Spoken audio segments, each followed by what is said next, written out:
Pessoal, fica com a gente nesse vídeo para você entender o quanto o Palmeiras vai receber por participar do Mundial e o melhor, se for para as oitavas de final. Vou dar um spoiler para você aqui. Já dá para pagar o Vitor Roque, viu? Fica com a gente nesse vídeo que a gente vai explicar tudo para vocês. Então presta bem atenção, dá like no vídeo e vem com a gente. Uma grana que pode mudar a situação do Palmeiras. Fica aqui com a gente nesse vídeo que nós vamos explicar para você o quanto o Palmeiras ganhará só por participar do Mundial, por jogar os jogos ali da fase de grupos. Ainda fica melhor se o Palmeiras avançar, se for para as oitavas, se for para as quartas. Fica com a gente nesse vídeo para você entender a grana sensacional que pode pingar nos cofres do Palmeiras. E tem também convocação de seleção brasileira. Fica aqui nesse vídeo, já dá um like, chega mais. E diz aí, você acha que dá para o Palmeiras chegar longe nesse Mundial? Já deixa aqui antes nesse vídeo para a gente saber qual que é a sua expectativa. Vamos junto aqui entender. O campeão do Super Mundial da FIFA, ele ganhará prêmios de cerca de 575 milhões de reais. Mas calma, eu sei que você já está pensando, pô, é quase impossível ser campeão. É realmente bem difícil. Mas se liga aqui no que a gente vai trazer para você. O Conselho Técnico, a FIFA definiu a premiação para o Super Mundial. O que ela fez? Ela dividiu a distribuição do dinheiro em cotas fixas. Vou dar um exemplo aqui para você. O time campeão vai acumular uma receita de 100 milhões de dólares, o que dá aí mais de R$500 milhão. Isso aí é, bem dizer, um investimento de uma SAF, né? Ou mais, nesse caso aí, dependendo se o clube for europeu. A premiação total destinada aos clubes é de 1 bilhão, o que a FIFA separou, 1 bilhão de dólares, cerca de 5,7 bi de reais. Desse montante, desse todo montante que a FIFA separou, uma parte vai para cotas fixas dos clubes de acordo com os seus continentes e o status. E a outra vai para premiação por desempenho. Tem uma parte fixa e a outra por desempenho. Então, o que acontece? Os times sul-americanos, eles vão receber uma cota por participação de 15 milhões de dólares, 87 milhões de reais. E os europeus, eles vão ganhar cerca de 12 a 13 milhões de dólares, e 38, né, 38, 39, dependendo do porte do clube europeu. Aqui vai a premiação por performance. Olha aqui a importância. A premiação por performance começa em 1 milhão de dólares por empate. Cada empate é 1 milhão de dólares e 2 milhões de dólares por vitória. E aí, na sequência, a participação nas oitavas de final, velho. Olha só isso aqui. A participação nas oitavas de final garante 7,5 milhões de dólares. 7,5 milhões de dólares só por participar. Aí nas quartas, o valor é 13 milhões. Você está fazendo as contas aí, mais ou menos? Você está entendendo o quanto esse valor é grande? Já os 4 clubes semifinalistas vão ganhar 21 milhões de dólares cada um. E aí, no final, o vice fica com 30 milhões de dólares do prêmio e o campeão com 40 milhões de dólares. Somado todos esses valores, né, sem as vitórias, por exemplo, um clube ele acumularia 81,5 milhões de dólares, mais a cota fixa. Então, nesse caso, dos sul-americanos aqui, que é o nosso caso, o total seria 96 milhões de dólares, 96,7 milhões de dólares. Como você precisa vencer para ser campeão, e muito, né? Você precisa ganhar muito, o valor total de um campeão sul-americano ultrapassa 100 milhões de dólares. Então, seria o equivalente ao investimento de uma SAF por um torneio de 7 jogos. No caso da elite da Europa, por exemplo, Real Madrid, Bayern, City, você tem esses grandes times, gira entre 120 milhões de dólares a 135 em caso de título. Obviamente, esses clubes têm uma cota fixa maior. E com esses valores, a FIFA ela deixou uma premiação no patamar da Champions League. O título ele iria dar para um clube em torno de 82 milhões de euros, mais a sua participação extra por conta do mercado. E não por acaso, a FIFA ela considera a premiação como a maior de uma competição de clubes. Vocês verem a importância que ela está dando para esse torneio. Isso levando em conta o número de jogos é bem menor do que o da Champions League. Então, fazendo uma conta de padeiro aqui, se você ganha 2 por vitória e 1 por empate, se o Palmeiras vencer os 3 jogos da sua fase de grupos, ou 3 vezes 2 aqui, você tem 6 milhões, e aí você ganha mais 7,5 das oitavas, o Palmeiras já somou 13,5 milhões só por performance, tá? Só por performance o Palmeiras tem essa questão. Se você somar ainda a cota fixa, se o Palmeiras tem a sua cota fixa aqui, deixa eu só relembrar aqui a minha cota fixa, 15 milhões, você pega essa cota fixa, faz mais uns 15 milhões, se o Palmeiras chegar às oitavas e tem a cota fixa da participação, o Palmeiras já pagou o Vitor Roque. Que foda, né? Cara, a FIFA acerta muito, a gente critica, né, quando tem que criticar, mas a FIFA acertou muito porque a treta da FIFA era o dinheiro, né, de fazer interessar para os clubes europeus, porque os caras têm, pô, Champions League, já que é um nível altíssimo, depois vai ter a férias, depois volta e depois vai para a Copa do Mundo. No caso dos times europeus, a grande maioria dos jogadores vão para a Copa do Mundo, diferente de alguns clubes brasileiros, nem todo, do Palmeiras tem bastante também, né? Mas precisava fazer ser interessante, né? E assim vai ficar. Aqui não adianta. O que move a parada é dinheiro. Ah, é competição, é mundial. Ninguém tá nem aí se é mundial, se não paga bem. Se não paga bem, os caras não estão nem aí. A gente já sabe que os europeus do mundial do final do ano, até a própria imprensa, você teve exemplo lá em Dubai, né? Pô, não vai nem a torcida dos caras, vão direito, assim. A gente já sabe que eles têm um interesse menor. Então, se você não dá compensação financeira, né, piora. Agora, isso daí para os clubes sul-americanos vai dar um a mais até para Libertadores, porque você precisa ganhar a Libertadores para você garantir a sua presença no Mundial daqui 4 anos, que você já sabe que é um ano que a sua arrecadação vai ser muito boa, independente do que aconteça. Se dependendo do quanto o Palmeiras arrecadar aí, não precisa nem vender molecada da base, igual a gente vendeu nos últimos anos, para arrecadar 1 bilhão, né? Então a FIFA acerta muito de investir pesado mesmo, porque é o que vale. A Libertadores hoje é muito interessante para todo mundo, porque paga muito bem. A Copa do Brasil ganhou uma valorização absurda nos últimos anos, porque paga muito bem também. Então não tem como, é a grana que move o futebol mesmo, e tem que investir até para fazer valer a pena, porque os times vão deixar aí um mês enquanto os outros descansam.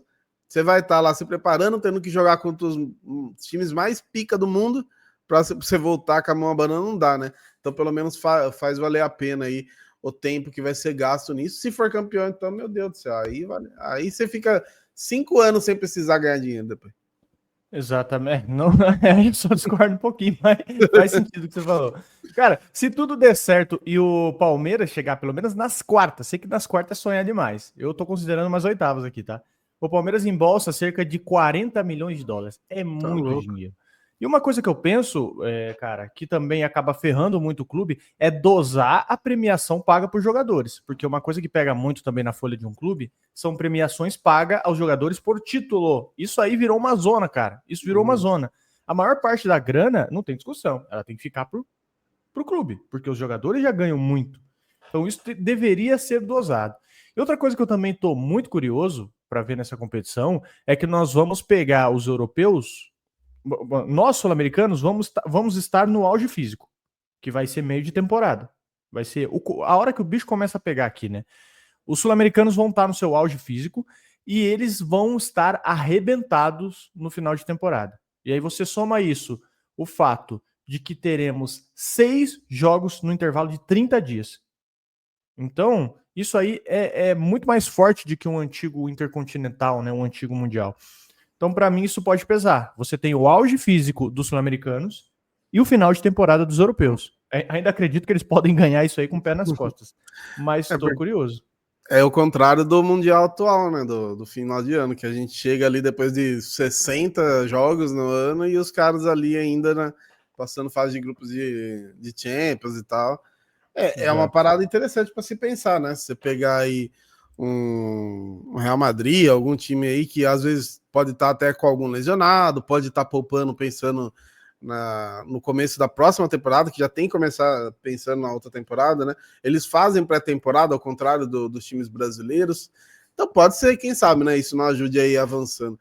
Fato é, cara, se algum sul-americano ganhar esse trem aí, meu Deus, eu volto aí com. Cara, se for o Palmeiras, né? For o Flamengo da vida, a cidade desses. São Paulo, Rio de Janeiro, vai parar a cidade, velho, porque vai ser um negócio surreal, assim. E vamos falar da convocação aí, né? Estevão convocado, vou até passar rapidinho aqui, eu sei que a parada aqui é Palmeiras, mas talvez você não tenha conseguido ver ainda. Mas Alisson, Bento e Ederson, talvez o Hugo do Corinthians tenha ficado fora por causa da entregada de ontem. Danilo, Gabriel Magalhães, Guilherme Arana, Léo Ortiz, eu sempre quis esse cara no Palmeiras. Marquinhos, o Murilo aqui não é o do Palmeiras, é o Murilo do Nottingham, que era do Corinthians, né? Wanderson e Wesley, o Wesley do Flamengo me surpreendeu. André, Bruno Guimarães, Gerson, Joeliton, Matheus Cunha e Neymar Júnior, aqui como meio campo. E no ataque, Estevão, João Pedro, Rafinha, Rodrigo, Savinho e Vinícius Júnior. Aí por que a gente está falando disso? Muita gente perguntando se o Estevão pode ficar fora de uma possível final do Paulista, e não por data não, porque a final do Paulista, o primeiro jogo no dia 16, a seleção se apresenta no dia 17, então ele pode jogar, né, caso vá para a final e depois se apresentar, e o jogo da seleção, o último jogo contra a Argentina é no dia 25 e a última final é no dia 27. Então perder ele por data não perde. A grande questão é que se ele jogar, né, por exemplo, se ele jogar contra a Argentina no dia 25, como que ele pode estar para o dia 27? A gente sabe que ele não tem tido muitos minutos, né? Agora ainda com a volta do Neymar, não sei se o Neymar vai ser meio campista lá e tal, mas a posição do Estevão ela é bem concorrida, né? Então pode ser que ele não jogue tantos minutos. Mas caso o Palmeiras vá para a final, o Estevão não fica fora, tipo, à disposição ele estará, mas pode correr o risco de se lance, de jogar de 2 dias depois já ter que jogar uma final. Então, né, a gente fica meio receoso em questão da parte física, mas ele vai estar aí, né? De qualquer forma, vai estar aí disponível. Exato. E uma coisa que me chamou a atenção foi o Endrick de fora dessa convocação, né, cara? Você tem o Endrick fora e para mim, quem vai questionar o Dorival, pô, mas deixar o Endrick de fora, mas vai convocar um jogador que é banco? Sim, para mim, no caso, o Mauro César ele acerta muito quando ele diz que o Endrick deveria ser um nome recorrente nessa convocação de seleção, né? Porque muito se fala que ele é um jogador de futuro, ele é um jogador que essa nova vanguarda aí da seleção, ele, o Estevão, esses diversos outros jogadores. Eu, por exemplo, entendo, eu confesso para você que eu, ainda mesmo jogando meia dúzia de jogos, o Neymar foi convocado, né? Inclusive o Neymar até gravou um stories lá fingindo surpresa que ele foi convocado. mas o Neymar, eu até entendo ele ser convocado, porque, bicho, o Neymar, ele é aquela peça-chave onde a seleção tem que jogar para ele, né? A última Copa dele, eu acredito que esse vai ser o último tiro dele. E ele midiaticamente agrega pra caramba o quanto ganha a seleção tendo um Neymar. Só o fato do Neymar estar no banco, do Neymar entrar no segundo tempo. Então eu consigo entender. Já o Endrick, tem até um argumento do Mauro César, eu não sei nem se você quer trazer esse vídeo aí pro debate aqui, que é onde ele diz que o Endrick deveria ser um nome frequente, mesmo que o Endrick não entre tanto. Mas assim, para você já preparar o Endrick para o ambiente de seleção. O Dorival, ele tá indo com um centroavante só. Ele tá indo só com um 9. Então, aquele cara fixo, né, que nós costumamos falar aqui. Então, cara, é isso que eu fico pensando. Eu acho que caberia o Endrick muito porque para você formar essa nova geração da seleção, para você preparar esses moleques e, pô, o Neymar ser convocado e o Endrick, que tá entregando bem lá no Real Madrid, mesmo sendo banco, não ser convocado, é bizarro. O Endrick parece que ele, mais uma vez, um jogador do Palmeiras, mesmo sendo do Real Madrid, disputando posição com o Mbappé, né? Vai ser invisível. O cara vai acabar sendo invisível. Eu não achei exatamente o vídeo, mas eu achei a fala da definição dele foi o Endrick que deveria ser uma convocação automática sempre, né? Tipo, só vai, né? Independente de como tá jogando. E aí ele chega, ele fala que o Endrick, o Rafinha, o Vinícius Júnior, o Rodrigo tem que ter esse lance de ser automático, e aí ele fala do Igor Jesus, né? Que não era nem para ter ido, né? Na outra convocação aí que ele chegou a jogar, inclusive. Então ele coloca como automático. E é isso, né? O Endrick, a não ser que aconteça alguma cagada muito grande, a tendência é ele estar na próxima Copa. Tudo bem que o Ancelotti também tá chutando. Nossa, mano, tá quebrando as pernas, né? Coloca o moleque aos 88, 80. Teve outro dia que ele colocou ele aos 89, ele ainda fez uma jogadaça, o Mbappé perdeu o quê? Ele entra muito bem e os companheiros já estão no final do jogo, né? Os caras já estão cansados. Então ele faz uma jogada absurda, dá no pé do Mbappé, o Mbappé chuta já cansado, sem perna, né? Então ele perdeu uma assistência aí, o Palmeiras perdeu dinheiro também, mas o Endrick teria que ser convocado sim, mas falando ali do Estevão, né, também é uma tendência natural, não sei como que o Estevão vai chegar na Europa, lá no Chelsea, a gente imagina que ele vai funcionar bem, vai se adaptar rápido também, assim como ele se adaptou rápido no profissional, e deve ser um cara aí da seleção pela carreira inteira, assim como o Endrick. Eu acho que o Endrick aos poucos vai voltar também, acho que o Dorival talvez se toque, eu espero, né, se ligue, eu espero que o Endrick tenha mais minutos também, porque com poucos minutos ele já aproveita, mas Endrick e Estevão, a tendência é a carreira inteira na seleção brasileira. Exatamente, seria um bom teste, né? Você tem a Colômbia no dia 20 de março, lá no Mané Garrincha, seria um baita jogo. E depois você tem a Argentina, que é lá no Monumental, lá na casa do River, no dia 25. Inclusive, cara, o clima, o clima aí promete, hein? O novo Monumental tá bizarro. E quando a gente fala de torcida, os argentinos aqui, a gente tem muito a aprender com eles, hein? Mas, enfim, eu penso que, cara, seria um bom teste, hein? Tanto para colocar ele contra a Colômbia. Estevão me decide um jogo desse? Meu Deus. Nossa, esse jogo, é isso que eu falo, tem que entender a mística do futebol. Às vezes se lasque a tática. Esse era o jogo que o Endrick entraria aos 43 do segundo tempo, a bola sobraria do nada para ele faria o gol, sabe? Tipo, exato. É esse jogo que ele faria. Os caras têm que olhar. Ou aquele jogo no segundo tempo que a bola é invertida pro Estevão, né? Ele corta pro meio e mete um balaço no ângulo aos 49 do segundo tempo. E aí o estádio inteiro em silêncio, né? Outra coisa também que não entrou na minha cabeça, tá? Danilo convocado. Danilo do Flamengo convocado.